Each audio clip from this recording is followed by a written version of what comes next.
Hi everyone, good evening. Hi Pratnesh, hi Pratyasha. Good evening Rugved. Good evening Shivang. Good evening Romil.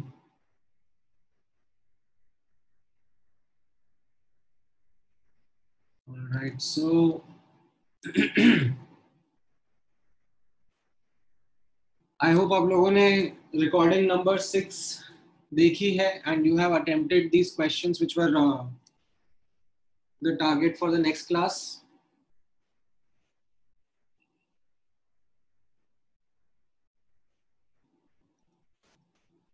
Great.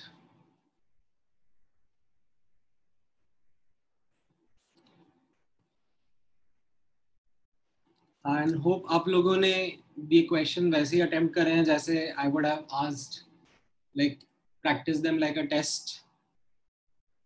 Try to understand कितना याद रहता है कितना नहीं रह पाता है.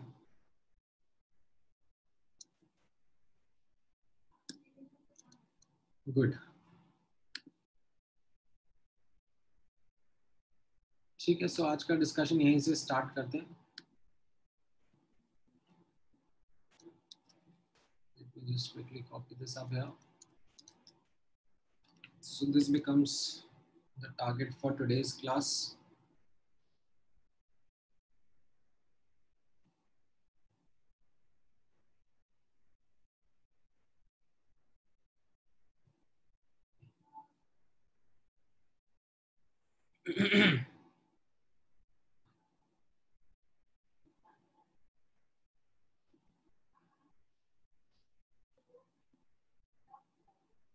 हाँ, रिकॉर्डिंग 7 आज के लिए नहीं था. Recording 7 was something which was there for the next class.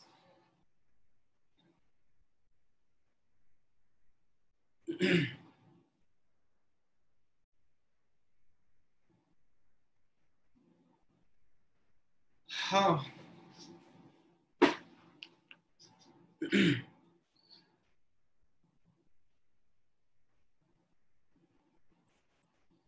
हाँ, राइट, रिकॉर्डिंग 7 छोटा था. That was something which would have been because it would have कई बार ऐसे, like those lectures which you are seeing, they were streamed to students who are studying from Akola, Jalgaon, Bhusawal, जो भी ऐसे interiors of Maharashtra में students हैं, they along with one of the batch that sits live in Andheri, वो stream होता है. तो sometimes what happens is that the line gets cut off, as in the remote batches become offline. So as a result, there are interruptions sometimes.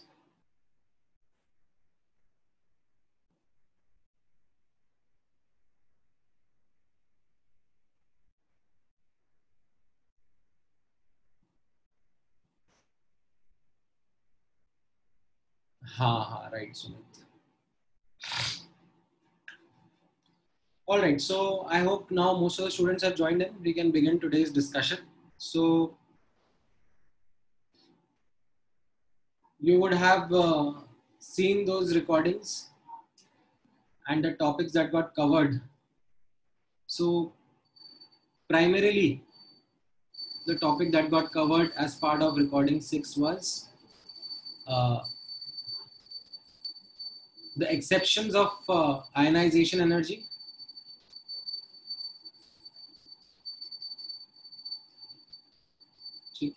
And the other topic that would have got in fact in the exceptions also हम लोगों ने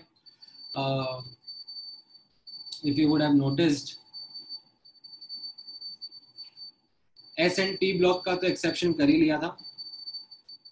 ठीक है, primarily D block के exceptions would have been covered. Then post this you would have studied certain applications of ionization energy. ठीक है, so in terms of the theory content that was there, it wasn't much, right? The primary focus for today's session would be the doubt discussions. I'm pretty sure that आप लोगों को काफी doubts आए होंगे from the homework that you would have understood, from the homework that you would have attempted. Now, before going into the booklet discussion, let me just quickly take care of any theoretical doubts or conceptual doubts that you might have.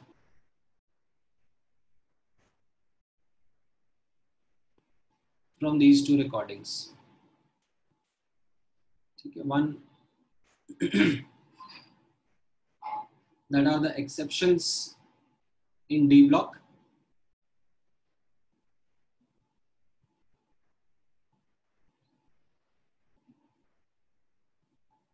So D block में आप लोगों ने notice किया होगा,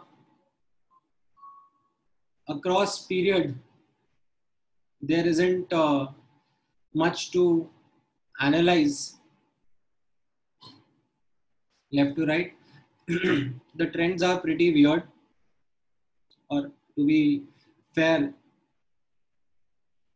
there are no trends.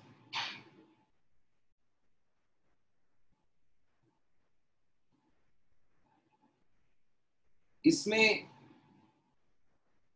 one of the examples which I would have highlighted, जो आपको याद रखना है,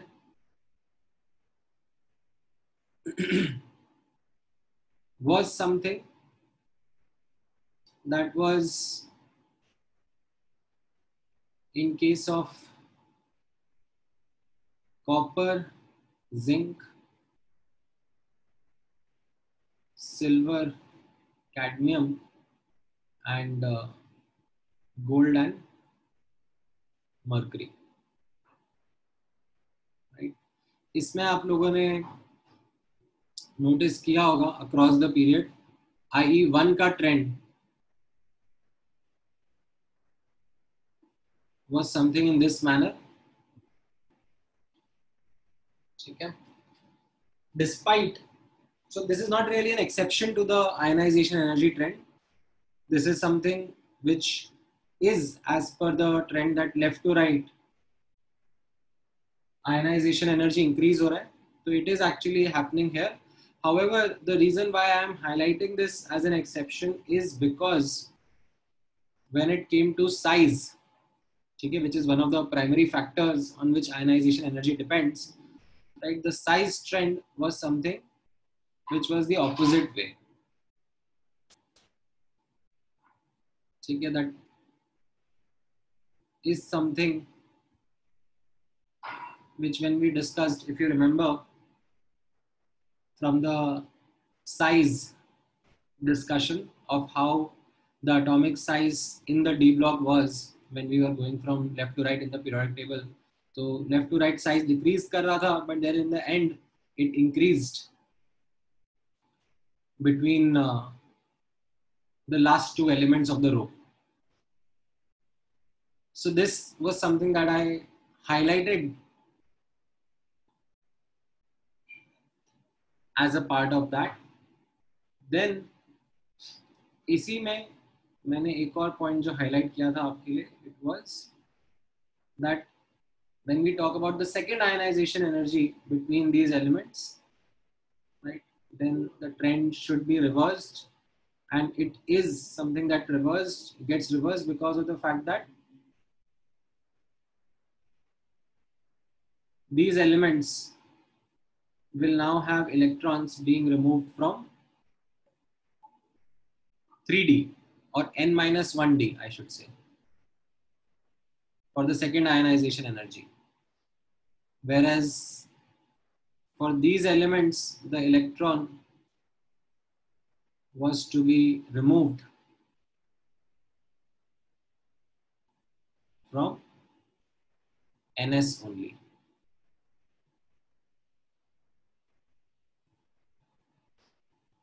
Okay. So this is something that was bound to come as an exception. Then across a period, I think there wasn't then much to talk about. I think एक और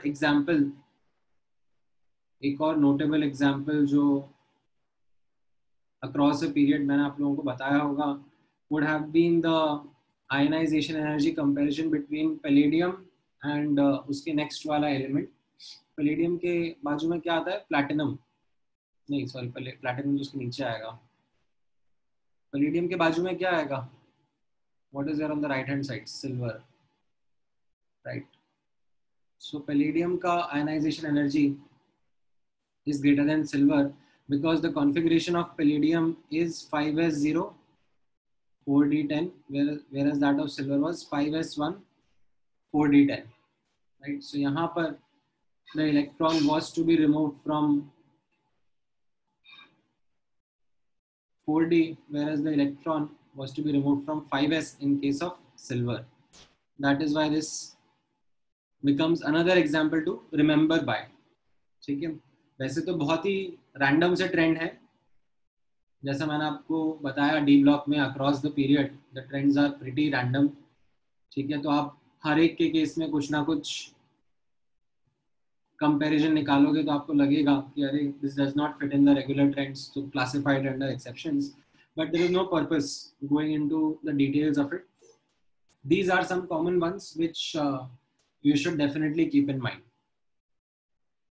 ठीक है.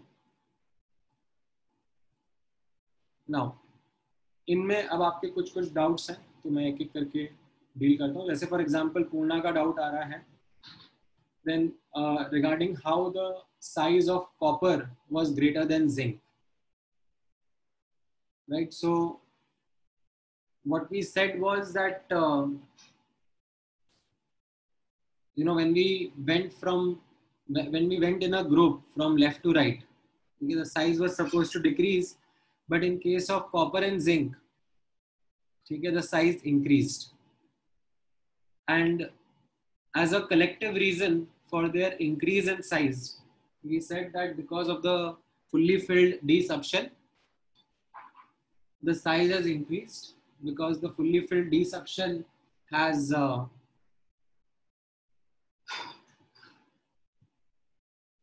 increased the shielding, as a result of which the outer electrons did not experience the complete nuclear charge, which result in the increase of size. तो मैंने collectively आपको copper और zinc के बारे में बताया है. ठीक है. Now definitely after discussing this, after talking about copper and zinc collectively, ये एक definite doubt students के दिमाग में आता है that collectively, ठीक है सर, collectively हमें समझ में आया कि हाँ copper and zinc के केस में like size increase हो गया, but then what explains the increase in the size when going from copper to zinc? ठीक है. ये copper है, zinc है, हमें इतना समझ में आया जैसे when we were going across the period this decrease in size happened, but then it increased, and it is copper and zinc which became greater than nickel. Like ये iron, cobalt, nickel, इन सब का तो almost similar size था, copper and zinc का उनसे थोड़ा ज़्यादा हो गया. ठीक है. तो अब the thing is that whenever you read the standard textbooks, ठीक है, all of them, they never individually talk about the increase in the size that happened from copper to zinc. ठीक है. They together collectively mention that because of this poor shielding, this increase in size happened when we went from copper to zinc. ठीक है. Now if we were to explore, ठीक है, why this happened in case of copper and zinc, then what we can say is that between copper and zinc, ठीक है, copper का configuration अगर आप notice करोगे, it is 4s1 3d10. ठीक है. zinc का configuration is 4s2 3d10. ठीक है. Now the outer electron in case of both, ठीक है, is the same 4s only. दोनों में 4s इलेक्ट्रॉन है. इसका कॉपर का Z is 29 whereas zinc का Z is 30, the actual nuclear charge. ठीक है. Now when we talk about the effective nuclear charge, ठीक है, Z effective, तो Z effective क्या होगा? It will be 29 minus something in case of copper and 30 minus something, say sigma dash in case of zinc. Now sigma and sigma dash में, like you will notice that जितने भी inner electrons है, ये 3D fully filled है, इन सब का contribution similar ही होना चाहिए. ठीक है. In case of zinc, the only catch that is coming, which is making this sigma dash difference, is कि 4s में भी एक और electron present है. ठीक है. Now the Z value, ठीक है, when we look at the Z value, or sorry, Z effective value from zinc to sorry, from copper to zinc, the Z effective would have increased. क्यों? क्योंकि आप यहाँ पे नोटिस करोगे Z का value 1 से इंक्रीज हो रहा है, और ये जो सिग्मा का वैल्यू होगा, ठीक है, ये ऑलमोस्ट दोनों का सेम रहेगा, बिकॉज 3D तक तो दोनों का सेम ही कॉन्फ़िगरेशन है. The only difference that came was that in case of zinc there was this one added electron in the 4s. ठीक है. तो उसकी वजह से जो सिग्मा में इंक्रीज आया होगा वो डेफिनेटली 1 से तो कम ही आया होगा. ठीक है. पूरा का पूरा 1 यूनिट का शील्डिंग तो नहीं करेगा ये 4s का इलेक्ट्रॉन. तो जो Z इफेक्टिव है वो जिंक के केस में ज्यादा आया है. ठीक है. And that is also the reason why we say that copper और zinc के बीच में it is zinc which has the greater ionization energy because of this higher value of Z effective. However, this does not explain the variation in size. This is still something, oh sorry, in fact my bad, size का trend is increasing manner में है. हाँ. So this still does not explain why zinc का size increased as compared to copper, because effective nuclear charge तो बढ़ रहा था. So the size should have decreased going from copper to zinc. So this contradiction is exactly, I think, what Purna you were trying to understand.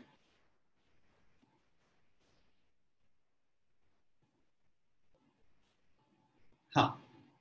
So मैंने थोड़ा सा यहाँ पे गलती कर दिया था. मैंने साइज में यहाँ पे लेस देन का साइन लिख दिया था. मैंने ये ग्राफ सही से ड्रॉ करा था कि हाँ ये कॉपर है और फिर जिंक का साइज उससे बड़ा है. तो the size is increasing going from copper two zinc. ठीक है. But the Z effective factor does not come as a handy explanation, because Z effective is something which increases and it does explain the ionization energy part, but size का reason is not something which is abundantly clear. ठीक है.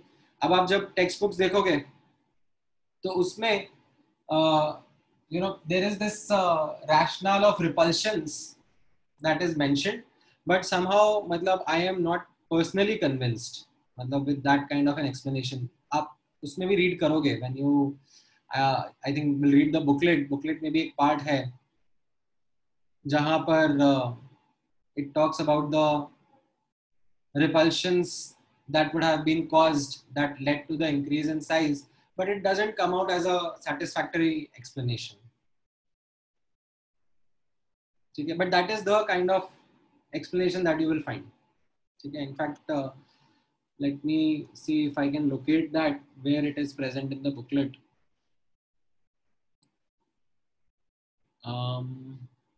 Just a second. हाँ कुछ just a minute. आप लोगों को एक minute, let me share the full screen ताकि आप लोगों को booklet भी दिखेगा.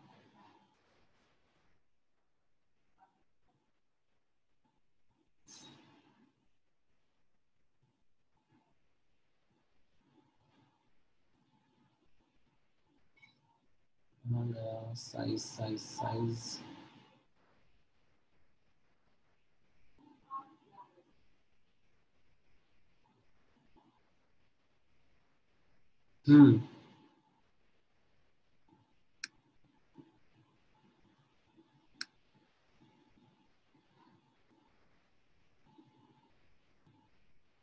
So there is this kind of an explanation which you will read, that in the first transition series, atomic size decreases slightly when you are going from zinc to manganese.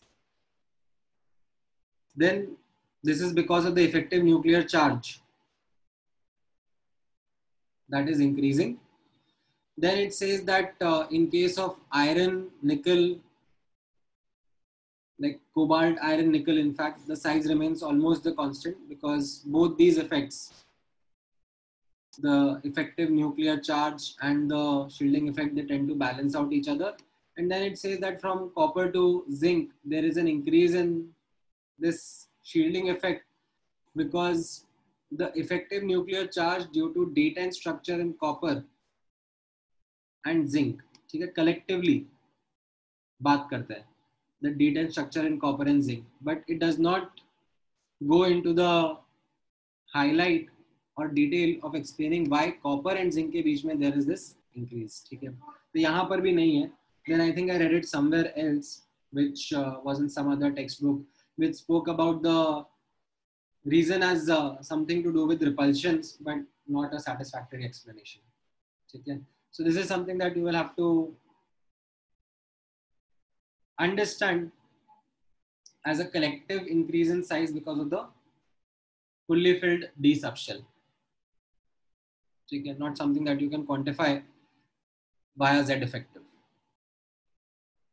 ठीक है, हाँ right. I unmute you, एक minute. बोलो पृथ्वीराज.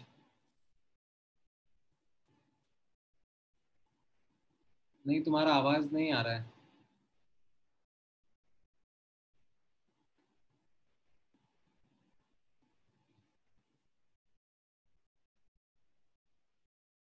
हाँ मैं करता हूँ हर्ष, तुम्हें रुको.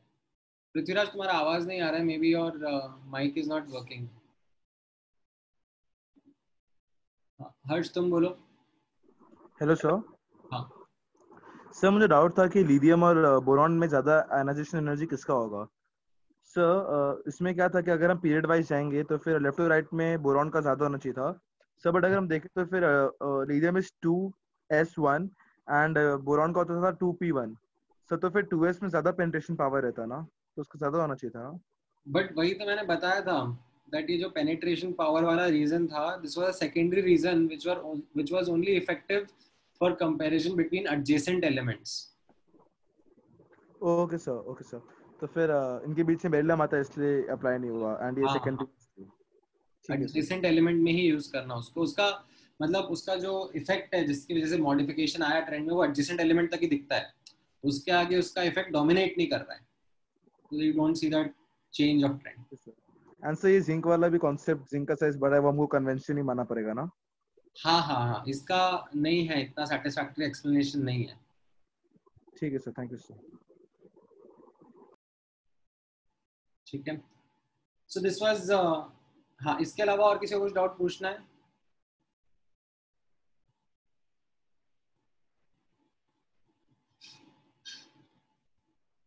Can we ignore the 5s shell in palladium? हाँ, उसमें इलेक्ट्रॉन है ही नहीं ना, तो आप इग्नोर ही करोगे. Hello sir. हाँ सर मैंने लाइक इन गूगल में बहुत सारी जगह में बताया कि जिंक ये सब तो ठीक है, बट सर एजी और सीडी के बीच में AG is smaller than CD. Sorry, CD smaller than AG. क्या साइज के टर्म्स में बोल रहे हो? हाँ सर. नहीं नहीं, इनफैक्ट ये मैंने आपको लास्ट क्लास में वो ट्रेंड भी दिखाया था ना. आई थिंक आप ही के बैच में मैंने शो किया था ना. सर एक बार आप एटॉमिक साइज का डेटा दिखा सकते हो इफ पॉसिबल. हाँ हाँ, मैंने वो डाला था ना, आई थिंक लास्ट क्लास में डाला था. आई थिंक 7 सितंबर की क्लास में डाला था, जब हम लोग साइज का डिस्कशन कर रहे थे, या लेक्चर 2 में डाला होगा. रुको, इस वाला लेक्चर में डाला था। ये था ना साइज का डिस्कशन। कैडमियम का साइज सिल्वर से ज्यादा ही है। मरकरी का साइज भी मरकरी का साइज भी गोल्ड से ज्यादा ही है। सी गूगल पे जाओगे ना तो थोड़ा सा आपको मतलब केयरफुली चीजें स्टडी करनी पड़ेगी, because you can't just take random information from a random site. थोड़े सोर्सेज का ध्यान रखना पड़ता है। ठीक है।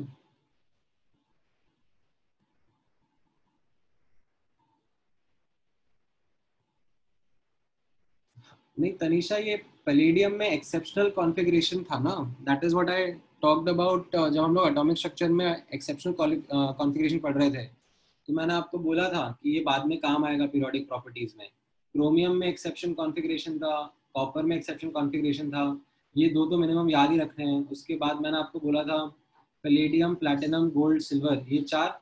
और फिर लैंथेनम एंड एक्टिनियम, एक लैंथेनम और एक एक्टिनियम है, इनके बारे में मैंने बोला था कि आप इनके बारे में भी ध्यान रखना, इनका exceptional configuration, you will have to keep this in mind. ठीक है। हाँ, देन आस्था क्या डाउट पूछ रहे हो आप? हाँ हाँ, right, you are right. The outermost electron is to be remove first. ठीक है।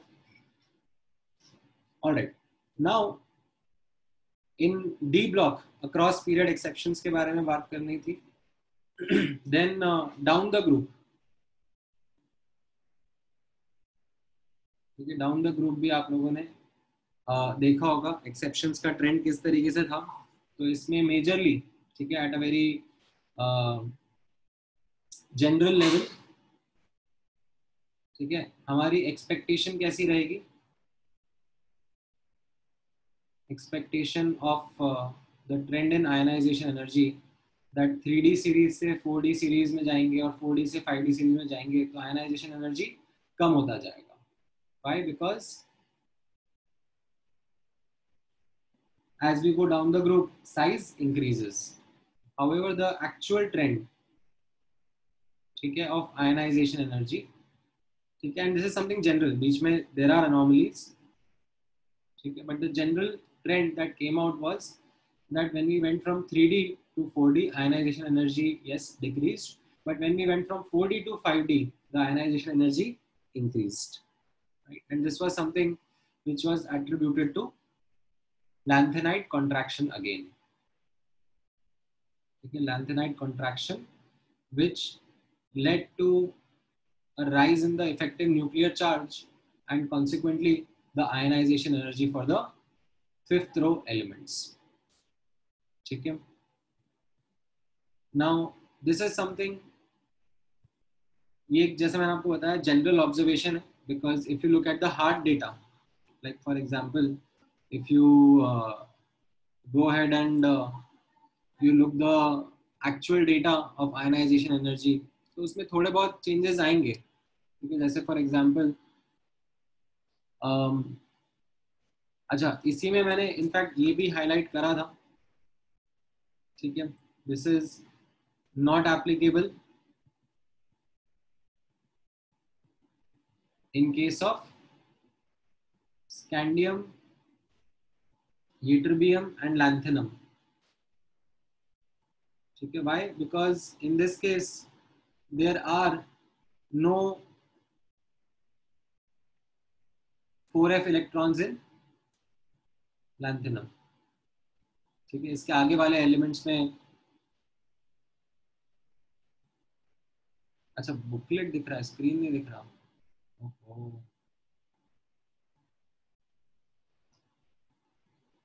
हाँ अभी दिखेगा, आई थिंक वो माय बैड. अभी आप लोगों को दिख रहा है? Can you see the screen now? हाँ. So what I had written was that when we are going down the group, ठीक है, when we are going down the group in D block, the general expectation of ionization energy is that you go down the group, ionization energy decreases.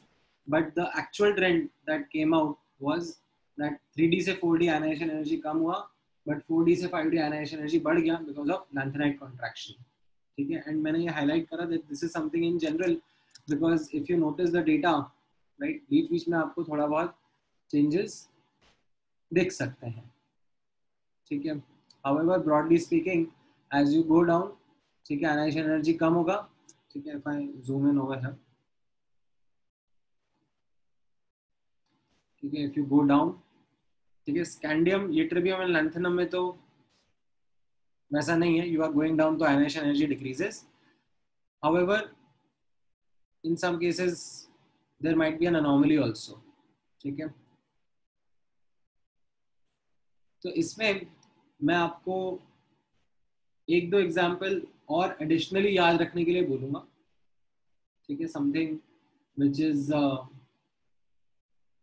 Important to remember is, यहाँ पर आप ये 3 example जरूर notice करना, platinum, gold and mercury का. ठीक है, इनका आयनाइजेशन एनर्जी निकल, कॉपर, जिंक से भी ज्यादा हो जाता है. ठीक है, so this is something which you should keep in memory, that lanthanide contraction की वजह से आयनाइजेशन एनर्जी बढ़ जाता है एंड रिलेटिवली इतना बढ़ जाता है कि इवन 3D के एलिमेंट से भी ज्यादा हो जाता है. ठीक है, हाँ, अब इसमें कुछ डाउट है आप लोगों को? This was down the group, इसमें बोलो. हाँ आस्था. सर मेरा प्रीवियस वाला ही डाउट है सर. सो द इलेक्ट्रॉन जो सबसे पहले निकलता है sir, will that be the one जो सबसे लास्ट में फिल अप हुआ था या जिसका प्रिंसिपल क्वांटम नंबर बढ़ा है? प्रिंसिपल क्वांटम नंबर बढ़ा है. तो अच्छा, सॉरी अनम्यूट बोलो. Yes sir, okay, I got it because filling का order is different because तो I got confused. जब भी इलेक्ट्रॉन रिमूव करना है, आउटर मोस्ट इलेक्ट्रॉन से आप पहले रिमूव करोगे. Okay, so your principal number. Prithviraj बोलो.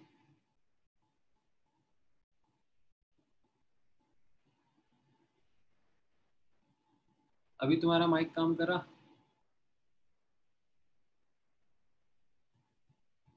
नहीं, you are not audible.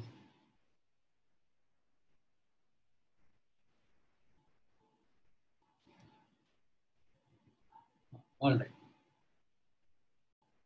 हाँ बोलो सुमित.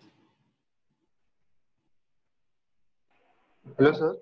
हाँ सर टेबल में एक बार राइट जाओगे सर थोड़ा. इसमें हाँ बोलो. सर इसमें 80 ग्रे क्यों है सर? 80 का डेटा नहीं कलेक्ट किया होगा इसमें. Maybe some don't know.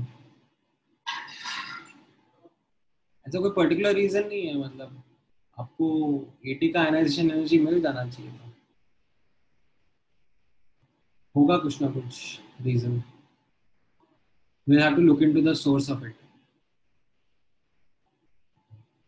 ठीक है, वैसे भी जनरली ये लेड एंड बिस्मथ के आगे के एलिमेंट्स जो रहते हैं, इनका रेडियो एक्टिव नेचर शुरू हो जाता है, मे बी इस वजह से, but no particular reason.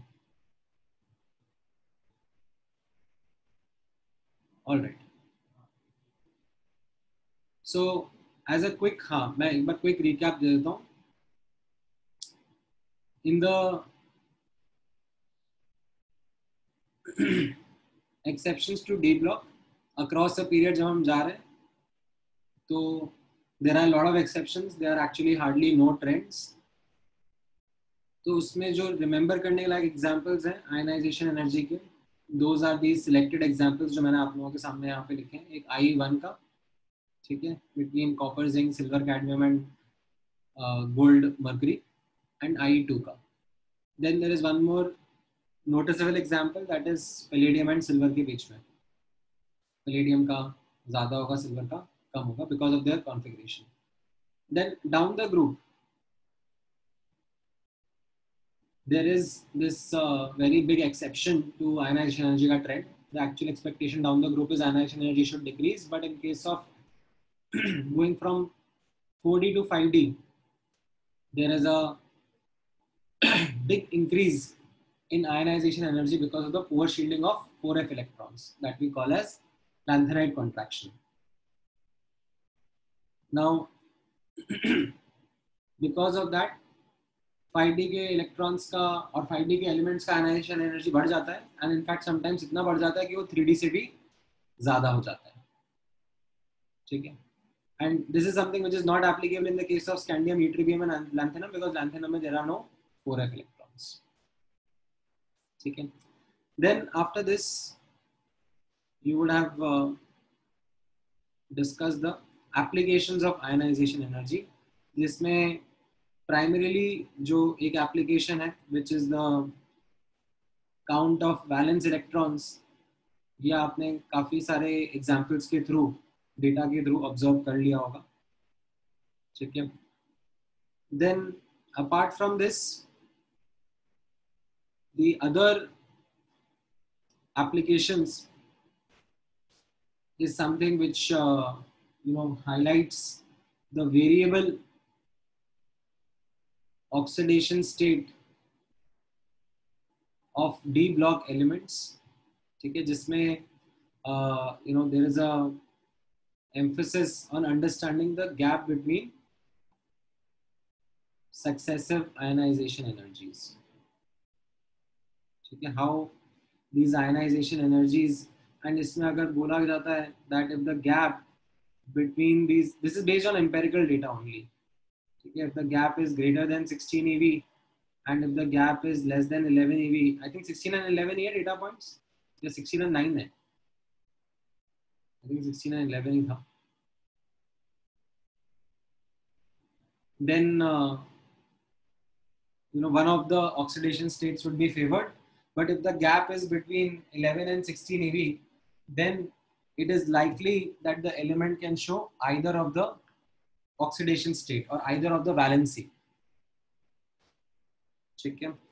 Then I think there was this another application which was highlighting the metallic nature, metallic character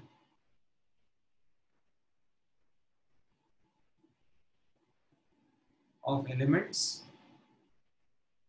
which talked about greater the or lesser the ionization energy, the more metallic an element will be, the more tendency of that element will be to lose the electrons. Now let's come to the booklet के doubts, because I think that is the one जिसमें आपके अभी major queries handle हो जाएंगे. ठीक है. इसी में आप लोगों को जो और डाउट्स आते रहेंगे, इवन इन दीज एप्लीकेशंस, जो आपके डाउट्स होंगे वो इन क्वेश्चंस में ही कवर होने वाले हैं. ठीक है. If you would have attempted these questions तो आपको इनमें डाउट्स आए होंगे, तो वो मैं इसी में समझाते हुए इनको कवर करने की कोशिश करूंगा. ठीक है. So let's start the discussion first with the, मैंने क्या क्या दिया है, एफबीओ. एफबीओ में 26 से 37 के बीच में. राइट. तो इसमें आप लोग मुझे बताओ पहले क्या क्या डाउट्स आ रहे हैं in the FBO section itself. Variable oxidation state या वेरिएबल वैलेंसी. ठीक है. इसको वैलेंसी भी बोल दो आप अभी के लिए. It is as simple as valency.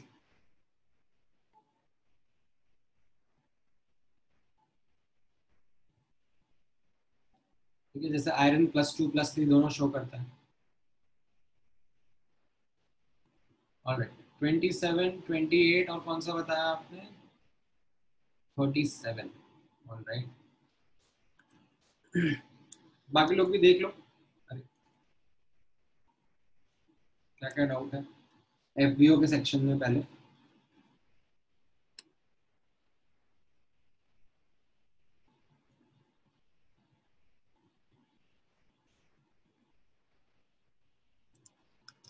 सो 27 में यहाँ पर if you will notice, you have been given the IE1 and IE2 data. ठीक है. Now if you remember,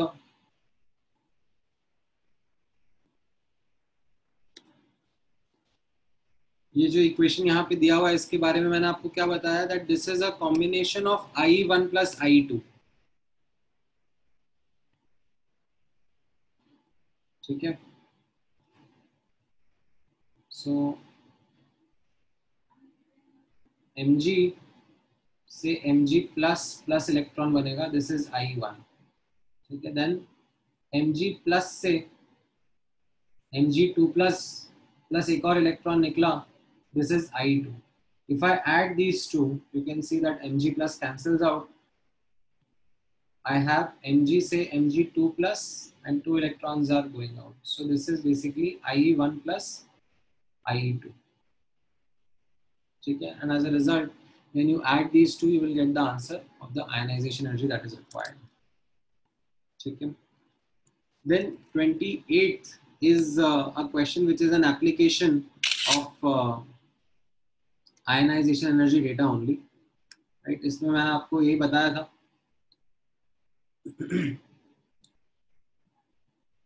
that look at the relative gap of ionization energy. यहाँ से यहाँ jump किया, फिर यहाँ जंप किया, ionization energy इंक्रीज करती जाएगी, बट यहाँ से यहाँ there is a massive jump that took place. ठीक है. तो यहाँ पर से फर्स्ट इलेक्ट्रॉन रिमूव करा, सेकेंड इलेक्ट्रॉन रिमूव करा, थर्ड इलेक्ट्रॉन रिमूव करा, फोर्थ इलेक्ट्रॉन रिमूव करा, देन फोर्थ और fifth. So this is IE4 and IE5 के बीच में बहुत बड़ा गैप आया. तो इसका मतलब क्या हो गया, that after removing 4 electrons, when the fifth electron was to be removed, ठीक है, this was removed from N-1 shell, the penultimate shell or the second last shell. तो इसका मतलब क्या हो गया, that N shell में जो बैलेंस शेल था, ठीक है, that had 4 electrons. तो अब इनमें आप ऑप्शन देखो, which option matches the one which had 4 valence electrons. Sodium में 1 रहेगा, सिलिकॉन में 4, फ्लोरीन में 7, कैल्शियम में 2. So it will be silicon which will have the, or silicon which will be the answer. ठीक है. Then इसके बाद में 31 and 34 भी पूछा है. Alright, 31 and 34 भी ऐड कर लेते हैं अपनी टैली में. 31 में क्या रहेगा, the incorrect statements regarding the ionization energy. Ionization potential or ionization energy is one of the same things. Ionization potential was to be the older term. In fact, आपने देखा होगा जो वीडियो मैंने आप लोगों के साथ में कल शेयर किया था, कल नहीं मतलब लास्ट क्लास में, that talked about the experimental way of measuring ionization energy. तो उसमें आपने नोटिस किया होगा कि it was ionization potential, ठीक है, in volts, which is equal to the ionization energy in the units of electron volts. ठीक है. So that is why in older literature you find ionization potential used quite a few times instead of ionization energy. देखा था किसी ने वो video जिसमें experimental measurement था ionization energy का? आप ही के बैच में शेयर किया था ना मैंने वो.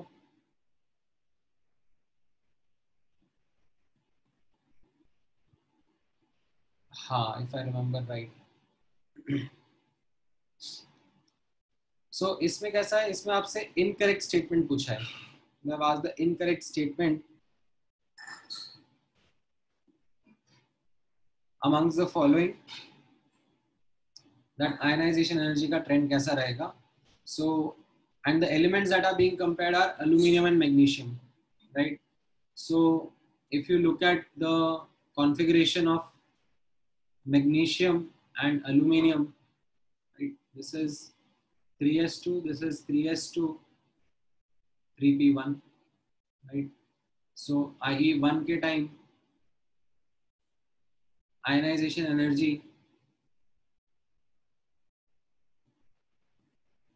मैग्नीशियम का ज्यादा था. Why? Because this is an exception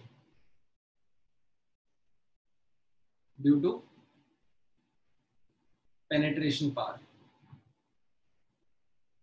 ठीक है, ये आपको ध्यान रखना है. देन जब एक इलेक्ट्रॉन रिमूव कर दिया तो कॉन्फ़िगरेशन चेंज हो जाएगा. ठीक है, यहाँ पर अब आउटर मोस्ट इलेक्ट्रॉन 3s1 रहेगा, यहाँ पर 3s2 रहेगा, and ionisation energy will be as per the normal order because there is no role of any exception. Then अगर मैं I3 के बारे में बात करूंगा तो यहाँ पर अब इलेक्ट्रॉन 2p से निकलेगा. ठीक है, वेयर एज यहाँ पर इलेक्ट्रॉन 3s से निकलेगा.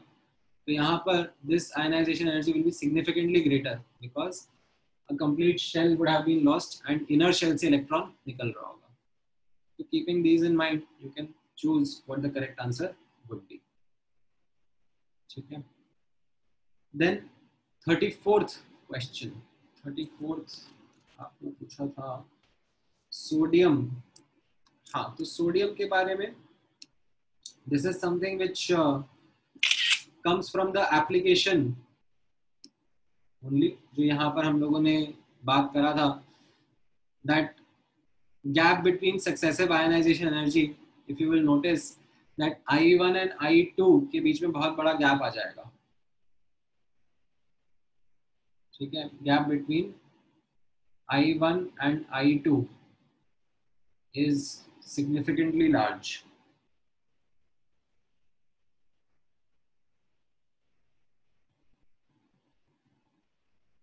That is why ये second ionization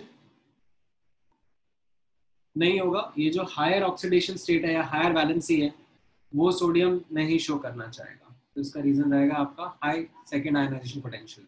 sodium will want to lose the first electron and remain in that +1 state only. ठीक है.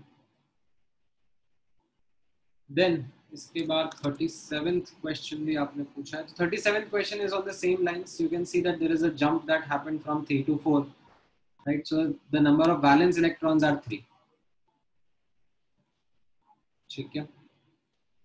ऑलराइट, देन FBS में से बता दो. FBS में मैंने आपको क्वेश्चंस दिए थे I think, if I remember. FBS में हाँ नहीं, FBS में नहीं दिए, my bad. Get equip to mains में दिए थे. ठीक है, तो फिर गेट इक्विप टू मेंस में किस किस क्वेश्चन में क्या क्या डाउट है बताओ.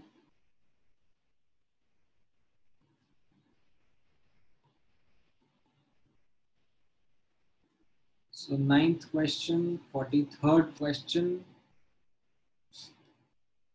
then अच्छा 2nd and 4th, all right, then 16th. ठीक है, 31st,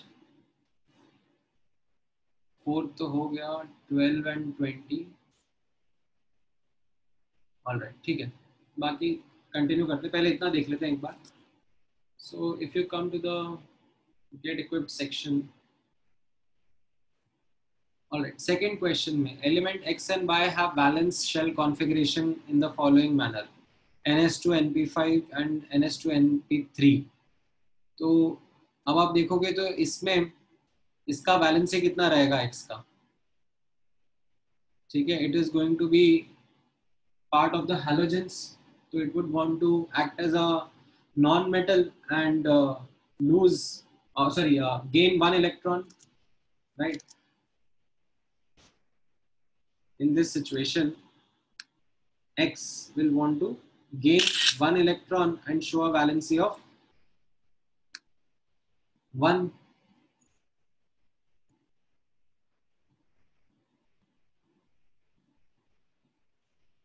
And Y, this is going to be like a metal and it will want to show a valency of 3. Okay, it will want to lose these 3 electrons. Okay, this is something which is of the halogen family. Okay, it can be actually metal, non-metal, दोनों हो सकते हैं. But this is boron family.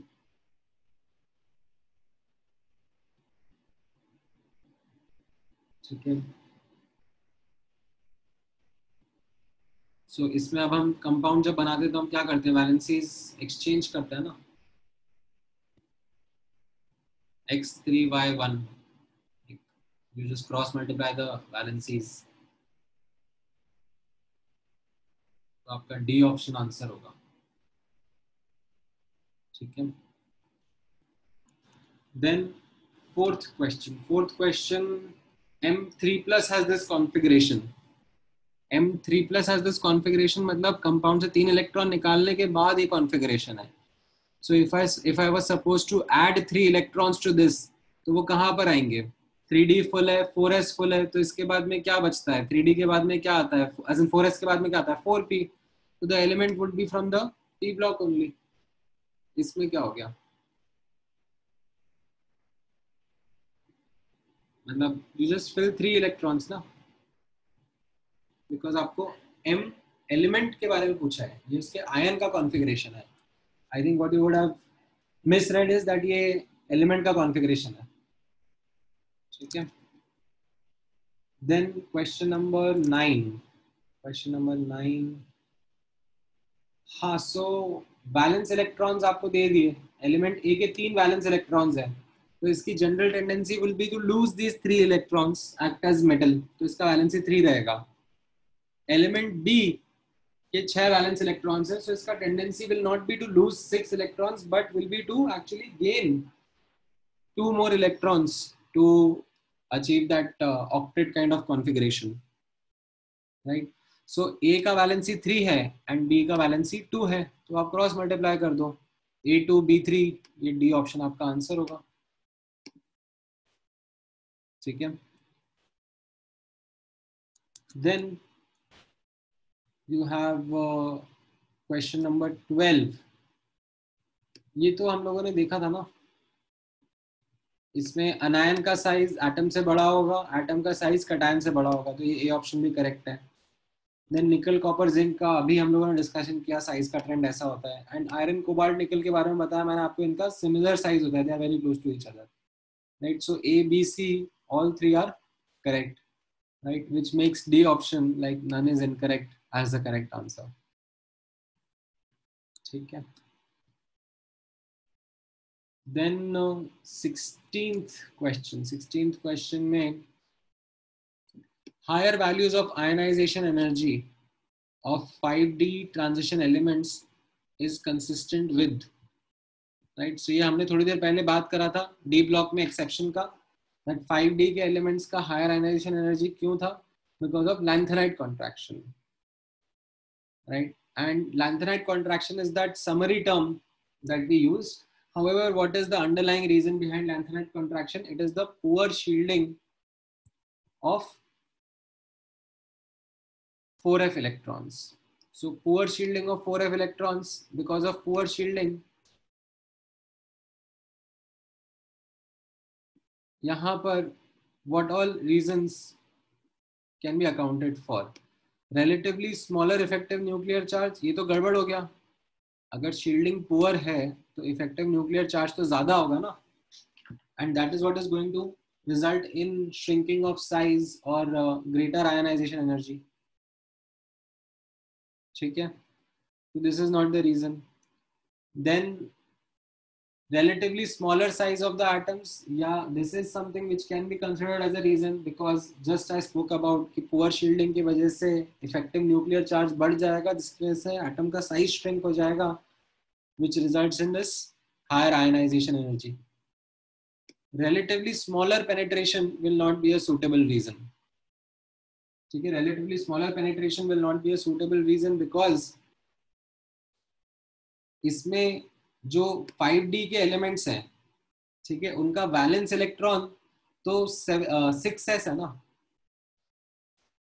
ठीक है, जो valence electron है वो तो 6s है, तो s ऑर्बिटल्स का तो हम लोग कहते ही हैं दैट, एंड इसमें भी मतलब like if you are going down the group, ठीक है, देन साइज इंक्रीज ही कर रहा है।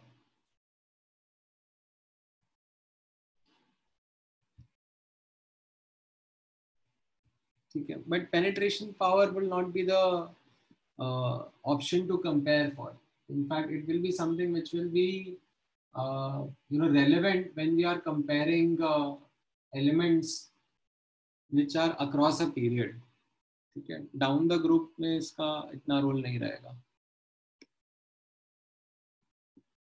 ठीक है, so this actually brings me to an important point, that when you are solving periodic properties के questions ना, ठीक है, make it a habit that you read all the options carefully.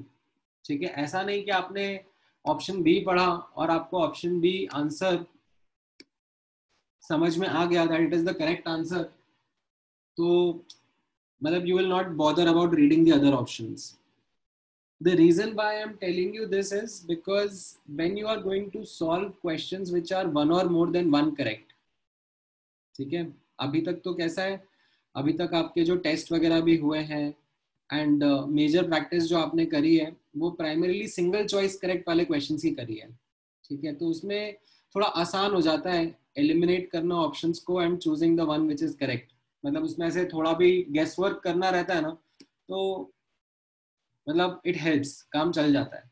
But जब आप वन और more than one choice questions को attempt करोगे, मतलब आप नोटिस करोगे बाद में भी, they will be a very big headache for students and it continues to remain so even if you reach class 12th, that more than one choice में you will always struggle because उसमें हर एक option को बहुत critically analyse करना होता है and guess work नहीं चल सकता कि ये सही है या पार्शली लग रहा है.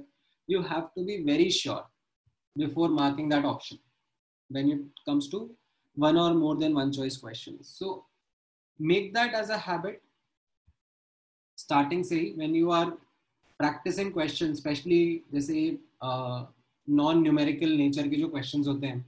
ठीक है, आप नोटिस करोगे आगे जाके भी जो वन और मोर देन वन चॉइस के क्वेश्चंस आएंगे, they will be lesser on the numerical side and more on the conceptual side, more on the theoretical side I would say.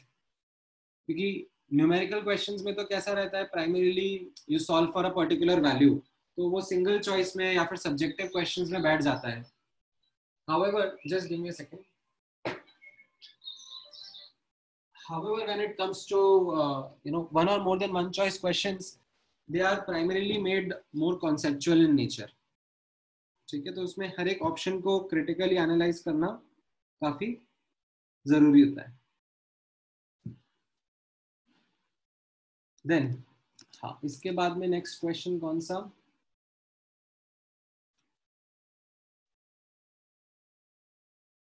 हाँ Sumit, there will be very less situation, मतलब sometimes ऐसा हो जाता है कि there are two options that would seem correct, however the question is under the category of single choice correct, तो उसमें जो ज्यादा अप्रोप्रिएट वाला है वो आप चूज करोगे.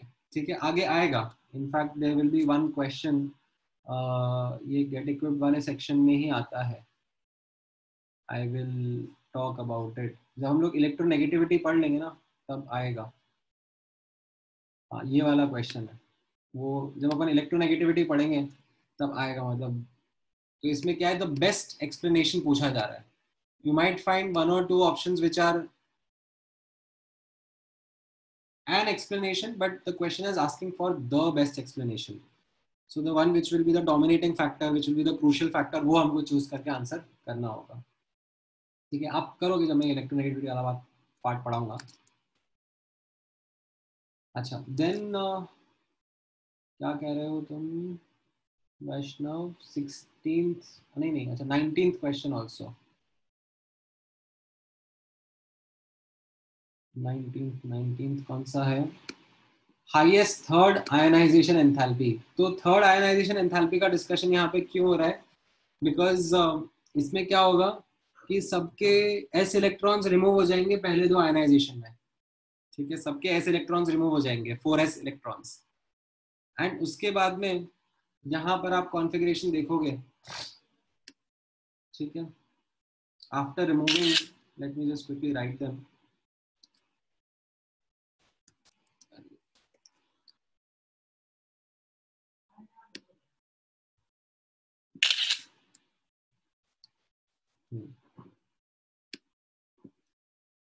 So after removing 2 electrons, इनका configuration कैसा रहेगा? This will be 3D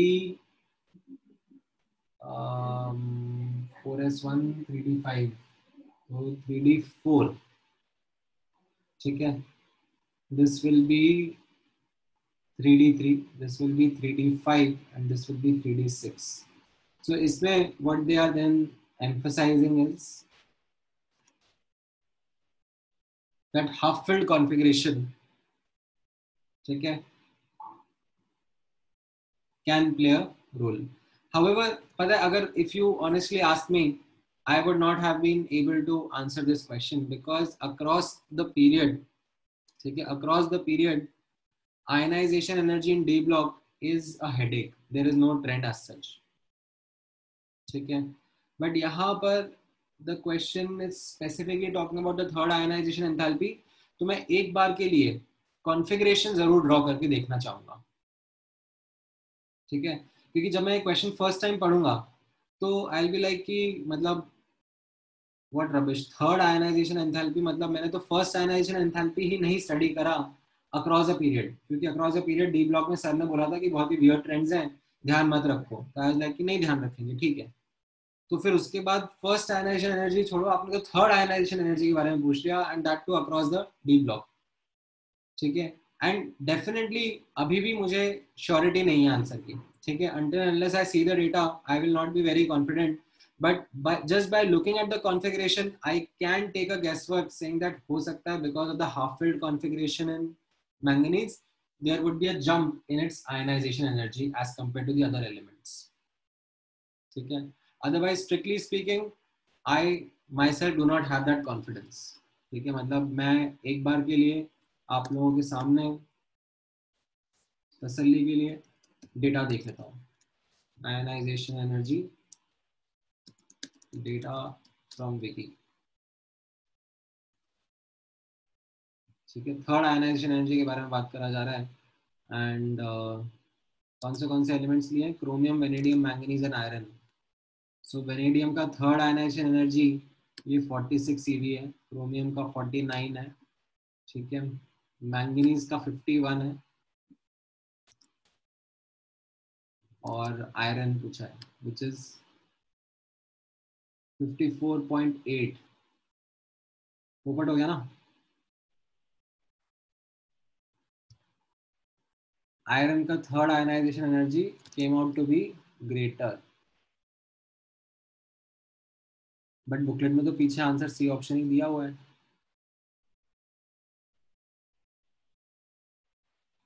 ठीक है, because it would have tried to answer it based on the configuration.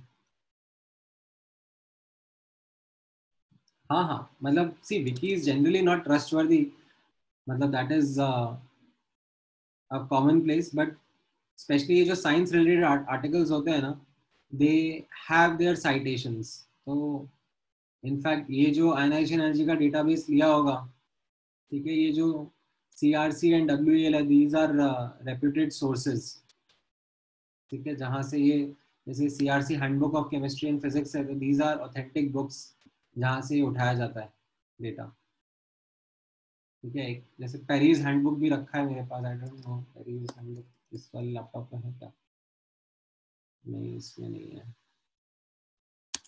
So these are some reputed books जहाँ से डेटा पिक किया जाता है, ठीक है. सुमित, तुमने जो देखा होगा ना वो मेटालिक रेडियस नहीं होगा, you would have may be thought of और सीन द कोवेलेंट रेडियस,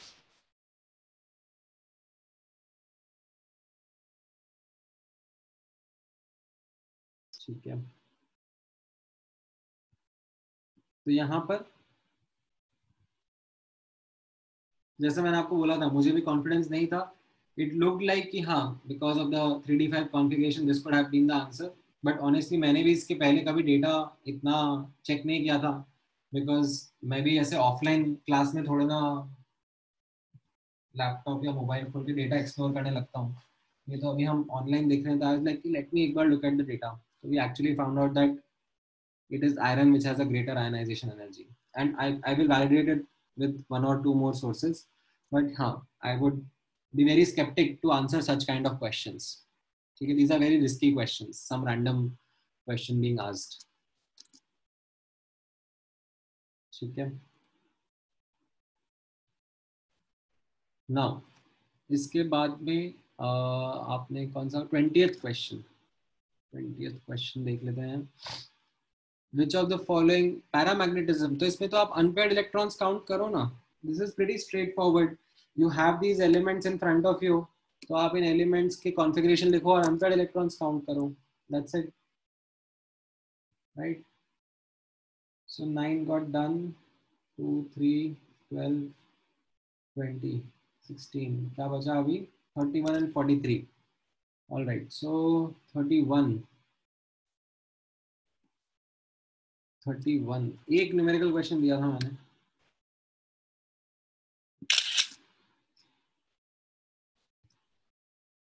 उसमें भी डाउट आ गया. थोड़ा सा ही तो मैथ्स लगेगा यहाँ पर. 110 मिलीग्राम है, मतलब 110 इंटू 10 की पावर -3 ग्राम्स है. डिवाइड बाय उसका एटॉमिक वेट, ये मोल्स हो गए. ठीक है. And this is 720 kilo joule per mole. बस इतना एनर्जी रहेगा आपका. This was kilo joule per mole, so I multiplied by the number of moles.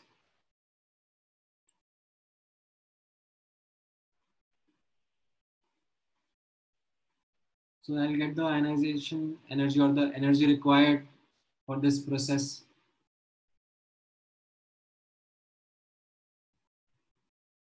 तो आप इसको मल्टीप्लाई करो और सॉल्व करो. थोड़े से पास है ऑप्शन, तो थोड़ा केयरफुल रहना बिफोर यू अप्रोक्सीमेट एनीथिंग. ठीक है, काफी पास है ऑप्शंस. थोड़ा एक्यूरेट कैलकुलेशन करना. All right, then my bad, कहाँ गए? 43rd question. हाँ, चार्ज टू साइज रेशियो. तो इसमें आपको सिलेक्टिव पीसेस उठाने पड़ेंगे. ठीक है, you will have to go by option elimination also.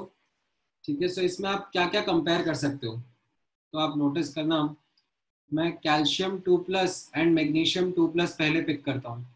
ठीक है, this is an important technique. ये आपको वैसे तो पता होगी, बट अगर नहीं पता है तो I would request you to learn this option elimination technique. तो आप इसमें बिट्स एंड पीसेस में पिक करो कैल्शियम एंड मैग्नीशियम के बीच में. चार्ज तो दोनों का सेम है. साइज मैग्नीशियम का छोटा रहेगा, कैल्शियम का बड़ा रहेगा, right? So the ratio of charge upon size, ठीक है, this will be equal to, this will be greater for magnesium. So magnesium का कैल्शियम से ज्यादा है, तो ये ऑप्शन रिजेक्ट हो गया. बस यही ऑप्शन रिजेक्ट हुआ. बाकी सब में तो मैग्नीशियम कैल्शियम ज्यादा ही है, तो ठीक है, ये इतना हेल्पफुल नहीं आया, काम नहीं आया. अच्छा सॉरी, यहाँ बेरिलियम 2+ भी है, तो मैं बेरिलियम 2+ को भी ले ही लेता हूँ ना अकाउंट में. Beryllium 2+, magnesium 2+ and calcium 2+. ठीक है, इनमें चार्ज तीनों में सेम है. साइज बढ़ता जा रहा है तो चार्ज अपॉन साइज रेशियो कम रहेगा. तो beryllium more than magnesium more than calcium, तो ये भी एलिमिनेट हो गया. अच्छा, तो ए और डी के बीच में अब चॉइस है. अब ए और डी के बीच में द ओनली थिंग इज कि K+ को कहाँ पे रखूँ मैं. तो अब K+ को मैं बेस्ट किसके साथ कंपेयर कर सकता हूँ? द आंसर इज कैल्शियम 2+ के साथ में, because they are at least of the same period. ठीक है, तो इसमें आप नोटिस करोगे चार्ज, ठीक है, यहाँ पर इट डबल्स. ठीक है, going from potassium to calcium. Size, ठीक है, ये आइसो इलेक्ट्रॉनिक स्पीशीज है. ठीक है, तो मैं इनका साइज कंपेयर कर सकता हूँ. एंड कैल्शियम 2+ का साइज कम रहेगा as compare to K+. However, like it won't become half. ठीक है, it will be lesser. ठीक है, but won't be half. ठीक है, तो इससे मैं एक एस्टिमेट तो कर ही सकता हूँ that if I now talk about the charge upon size ratio, charge double हो रहा है, ठीक है। अच्छा, इनफैक्ट ये तो मुझे सोचने की जरूरत ही नहीं थी, इसमें दोनों फैक्टर्स ही हेल्पफुल है, I don't even need to bother about it. इसमें तो चार्ज भी बढ़ रहा है और साइज भी छोटा हो रहा है, तो ये दोनों फैक्टर्स ही हेल्प कर रहे हैं मुझे कि कैल्शियम 2+ का Q upon size, charge upon size ratio ज्यादा होगा, तो K+ इन सबसे कम होगा, कैल्शियम से कम होगा, तो बाकी सबसे भी कम ही होगा। डी ऑप्शन मेरा आंसर बन जाएगा, ठीक है। वो मुझे ऐसा लगा कि ये आपस में कॉन्ट्रडिक्ट कर रहे हैं, that is why I was trying to take that reason कि डबल हो रहा है बट इतना नहीं होगा, बट हाँ इसमें तो एक्चुअली दोनों चार्ज एंड साइज के फैक्टर्स कॉम्प्लीमेंट कर रहे हैं एक दूसरे को, कॉन्ट्रडिक्ट नहीं कर रहे, ठीक है।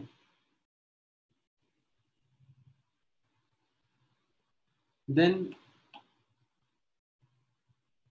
और कौन सा डाउट था, ठीक है। सो आई थिंक इसके अलावा और कोई डाउट है गेट इक्विप वाले सेक्शन में?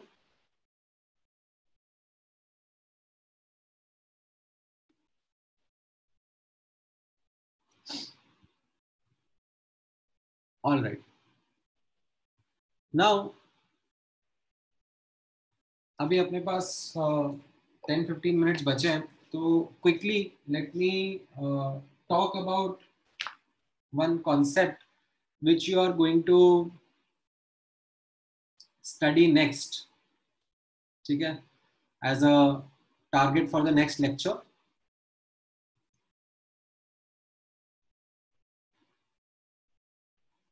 मैंने ऑलरेडी आप लोगों के साथ में ये वीडियो शेयर कर दिया है, ठीक है, छोटा सा ही है, ज्यादा बड़ा नहीं है, so you should be able to find some time to work on this video, ठीक है। एंड क्योंकि आपका टेस्ट आ रहा है अपकमिंग वीक पे, तो मैं आपको होमवर्क नहीं दे रहा हूँ, ठीक है। मैं नेक्स्ट क्लास में ही कुछ क्वेश्चंस आप लोगों के साथ में ट्राई करवाऊंगा from this particular topic that will be there in the recording, ठीक है।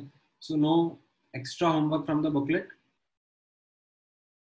हाउएवर अभी भागना मत, ठीक है। देयर इज दिस पार्ट जो कि आप नेक्स्ट रिकॉर्डिंग में देखोगे, ठीक है, which talks about this next property called as electron gain enthalpy, ठीक है। तो ये इलेक्ट्रॉन गेन एंथैल्पी क्या होता है, एक जस्ट क्विक ओवरव्यू दे रहा हूं मैं, एंड इसके बारे में मैं एक इंपॉर्टेंट एस्पेक्ट बताऊंगा जो ध्यान से नोटिस करना, which is a point of discomfort to lot of students, that electron gain enthalpy, ये जो प्रॉपर्टी डिस्कस करी जाएगी, ठीक है, इसको कई बार इलेक्ट्रॉन अफिनिटी भी बोलते हैं, ठीक है। एंड इसका टेक्निकल डेफिनेशन होगा the amount of energy released और absorbed when an electron is added to an isolated gaseous atom, ठीक है, when an electron is added to an isolated gaseous atom. This is what the technical definition of this property would be, electron gain enthalpy or electron affinity, ठीक है। So it will be a measure of the tendency of the element to gain electron, ठीक है। Now the thing is that ये experimentally possible नहीं है कर पाना, मतलब try to think of it, this is not possible to experimentally do this kind of an experiment. So these values of electron gain enthalpy, ठीक है, that is the energy released और absorbed ठीक है, और we can simply say energy exchanged when an electron is added to an isolated gaseous atom is not something which can be experimentally measured. ठीक है, you can't design an experiment जिसमें you have an element and कहीं से electron आएगा, ठीक है, और वो इसमें आके अटैच हो जाएगा. ऐसा एक्सपेरिमेंट डिजाइन ही नहीं होता. मतलब if you throw an electron beam, ठीक है, इनफैक्ट इससे क्या हो जाएगा, इससे इलेक्ट्रॉन्स निकल जाएंगे.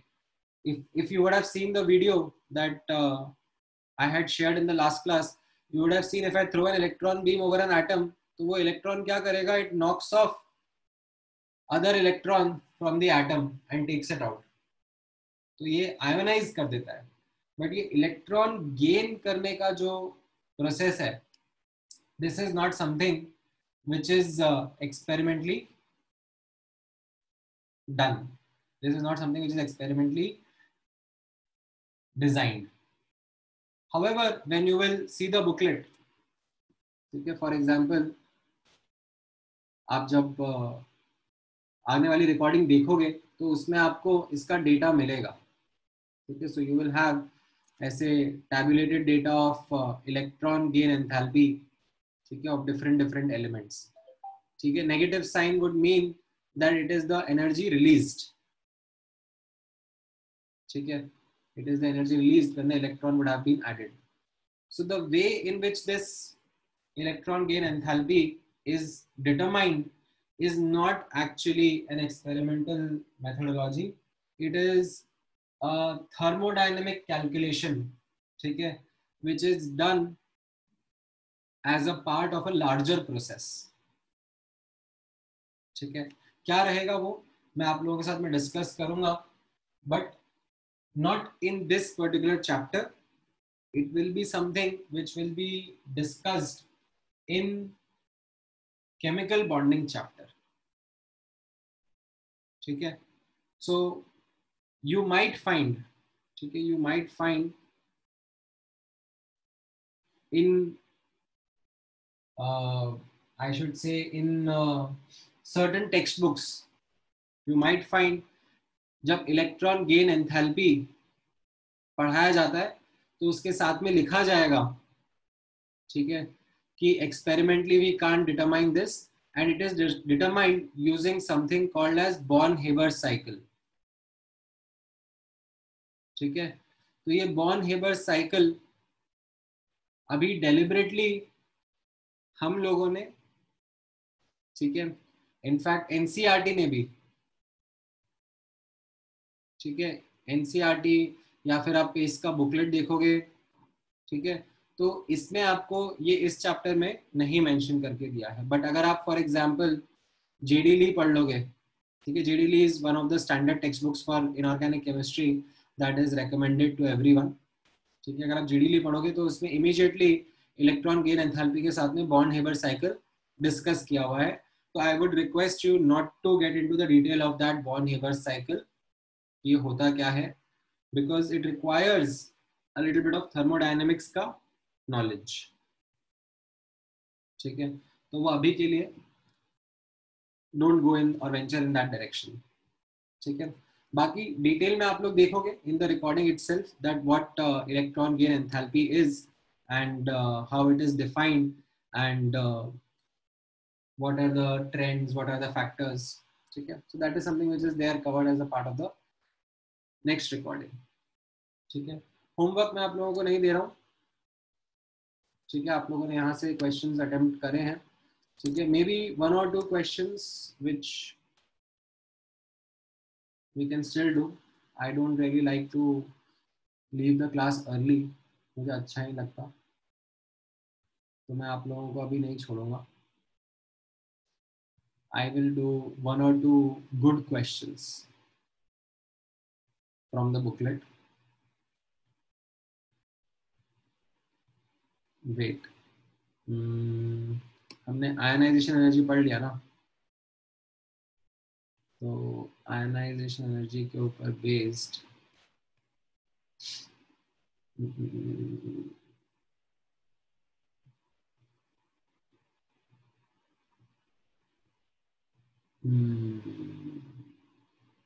ऑलराइट, चलो ये वाला क्वेश्चन ट्राई करवाते हैं.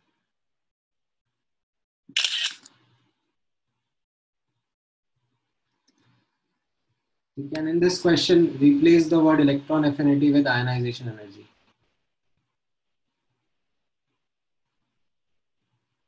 What will be the order of ionization energy of these configurations? ठीक है. एंड ऑफ कोर्स मैंने क्वेश्चन चेंज कर दिया है तो ऑप्शंस भी मैच नहीं करेंगे. You don't think about the options also. You try an answer based on your subjective thought process.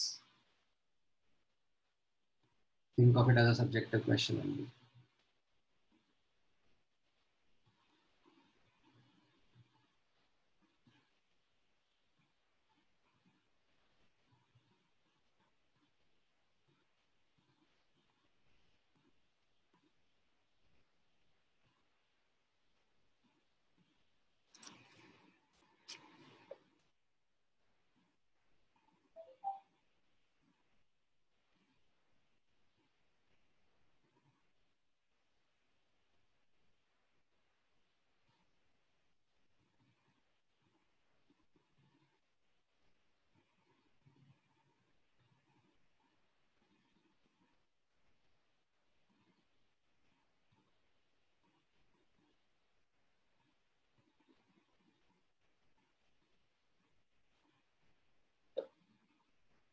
कुछ आंसर आया?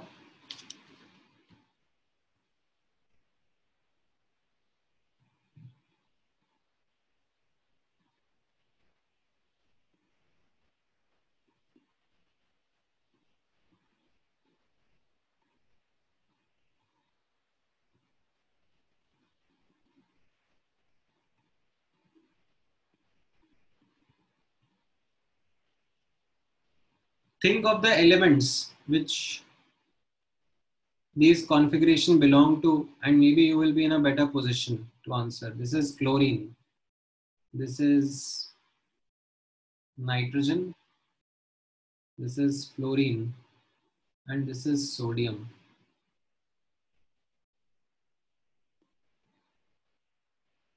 Right?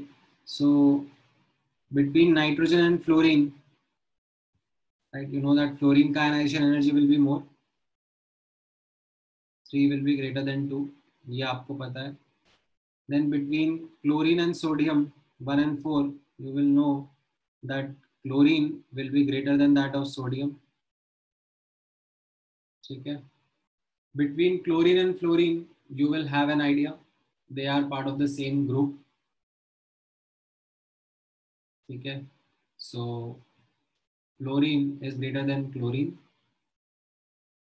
So based on these, I think we can have a trend that 1 is greater than,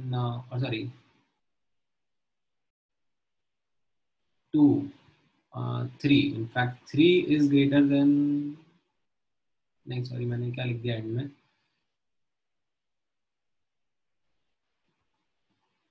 3 है, sorry, 3 is greater than 1. Chlorine is greater than fluorine. Fluorine is greater than chlorine, sorry. Fluorine is greater than chlorine.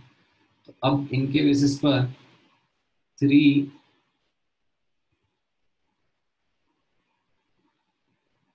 तो इन सबसे ज्यादा ही लग रहा है.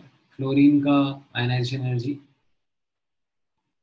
ठीक है, and sodium का इनमें कम ही लग रहा है. ठीक है. अब मुझे, sorry, sodium is number 4. Sodium का इन सबसे कम लग रहा है. मुझे 1 और 2 में, क्लोरीन और नाइट्रोजन में डिसाइड करना है. क्लोरीन एंड नाइट्रोजन में, ये थोड़ा टफ कॉल हो गया. How do I decide between chlorine and nitrogen? Nitrogen के नीचे जाएंगे तो फॉस्फोरस रहेगा. फॉस्फोरस, सल्फर, क्लोरीन, ये इंक्रीज होगा, ये डिक्रीज होगा. थोड़ा टफ कॉल हो जाएगा. बट बेनिफिट ऑफ डाउट मैं यही दूंगा नाइट्रोजन का, because it is a second period element. I would want to say that nitrogen का ionization energy should be greater than that of third period element, which is chlorine. ठीक है, so 3214, right?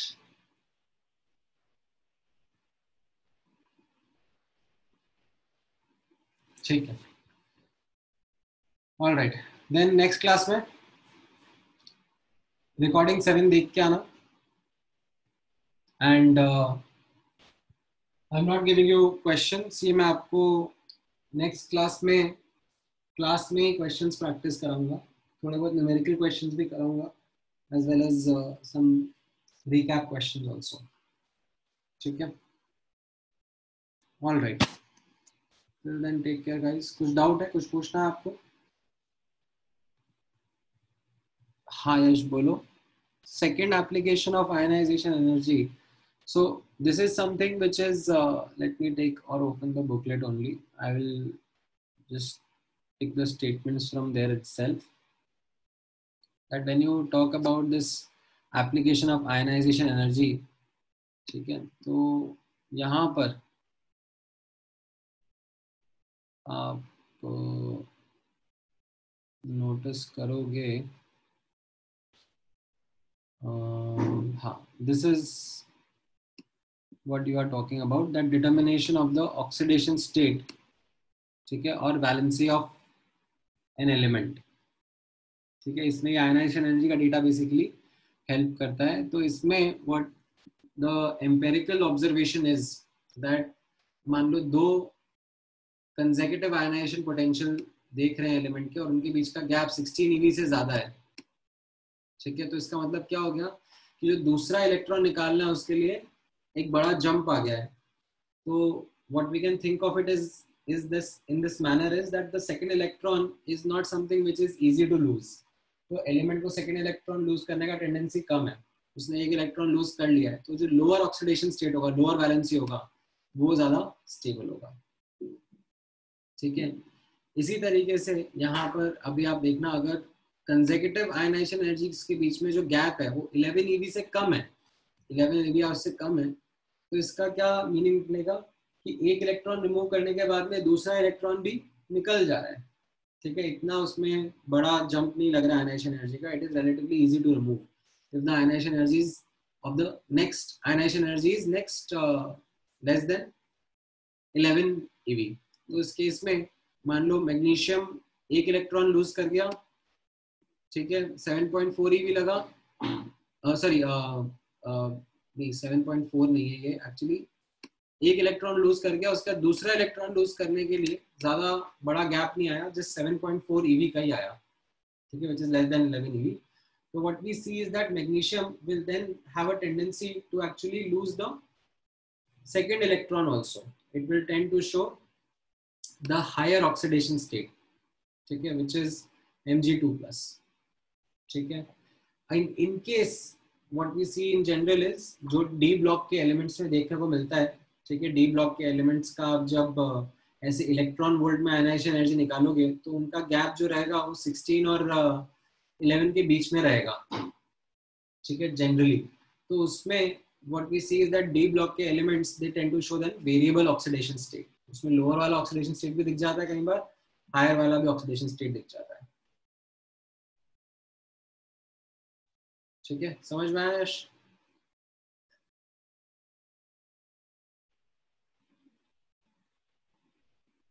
All right, then let's close today's lecture. कुछ और doubt पूछना है आप लोगों को? All right, thank you guys. We'll now meet again on Saturday.